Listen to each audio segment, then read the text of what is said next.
بسم اللہ الرحمن الرحیم،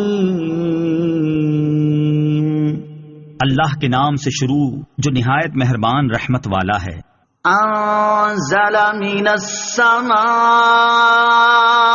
ماء فسالت اودية بقدرها فاحتمل السيل زبدا رابيا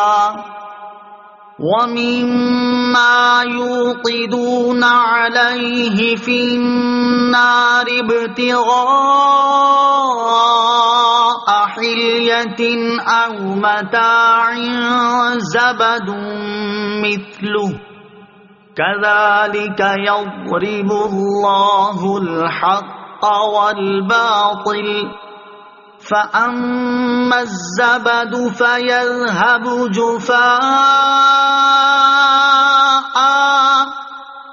وأما ما ينفع الناس فيمكث في الأرض كذلك يضرب الله الأمثال۔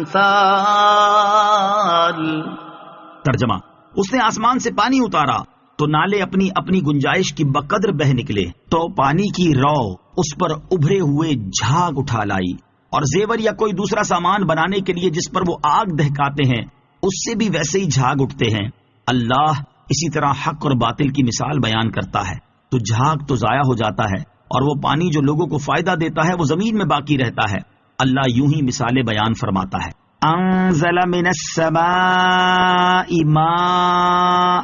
اس نے آسمان سے پانی اتارا۔ اس سے پہلی آیت میں اللہ تعالیٰ نے مومن اور کافر کو آنکھ والے اور اندھے سے، ایمان اور کفر کو روشنی اور اندھیرے سے تشبیہ دی تھی، جبکہ اس آیت میں ایمان اور کفر کی ایک اور مثال بیان فرمائی ہے۔ اس مثال کا خلاصہ یہ ہے کہ باطل اس جھاگ کی طرح ہوتا ہے جو ندیوں میں ان کی وسعت کے مطابق بہتے پانی کی سطح پر اور سونا، چاندی، تانبا، پیتل وغیرہ پگھلی ہوئی معدنیات کی مائع سطح پر ظاہر ہوتی ہے، جبکہ حق جھاگ کے علاوہ باقی بچ جانے والی اصل چیز کی طرح ہوتا ہے۔ تو جس طرح بہتے پانی یا پگھلی ہوئی معدنیات کی سطح پر جھاگ ظاہر ہو کر جلدی زائل ہو جاتی ہے، ایسے ہی باطل اگرچہ کتنا ہی ابھر جائے اور بعض حالتوں اور وقتوں میں جھاگ کی طرح حد سے اونچا ہو جائے، لیکن انجام کار مٹ جاتا ہے اور حق اصل چیز اور صاف جوہر کی طرح باقی و ثابت رہتا ہے۔ امام فخر الدین رازی رحمۃ اللہ تعالی علیہ نے اس آیت میں مذکور مثال کی بہت اچھی وضاحت فرمائی ہے۔ اس کا خلاصہ یہ ہے کہ اس آیت میں پانی سے مراد قرآن پاک اور ندیوں سے مراد بندوں کے دل ہیں،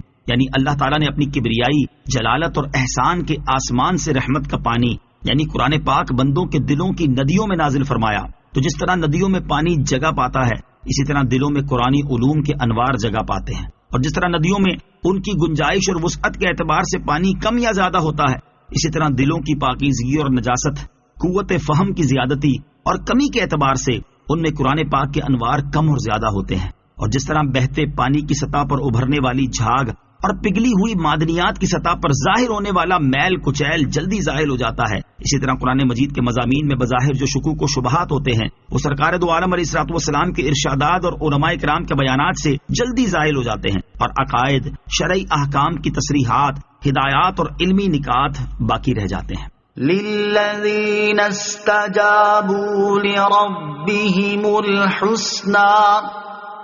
والذین لم يستجیبوا له لو ان لهم ما في الارض جميعا ومثله معه لافتدوا به اولئک لهم سوء الحساب ومأواهم جہنم وبئس المہاد۔ ترجمہ: جن لوگوں نے اپنے رب کا حکم مانا انہی کے لیے بھلائی ہے، اور جنہوں نے اس کا حکم نہ مانا ان کا حال یہ ہوگا کہ اگر زمین میں جو کچھ ہے وہ سب اور اس جیسا اور اس کے ساتھ ہوتا تو اپنی جان چھڑانے کو دے دیتے۔ ان کے لیے برا حساب ہوگا اور ان کا ٹھکانہ جہنم ہے، اور وہ کیا ہی برا ٹھکانہ ہے۔ للذین استجابوا لربهم الحسنى، جن لوگوں نے اپنے رب کا حکم مانا انہی کے لیے بھلائی ہے۔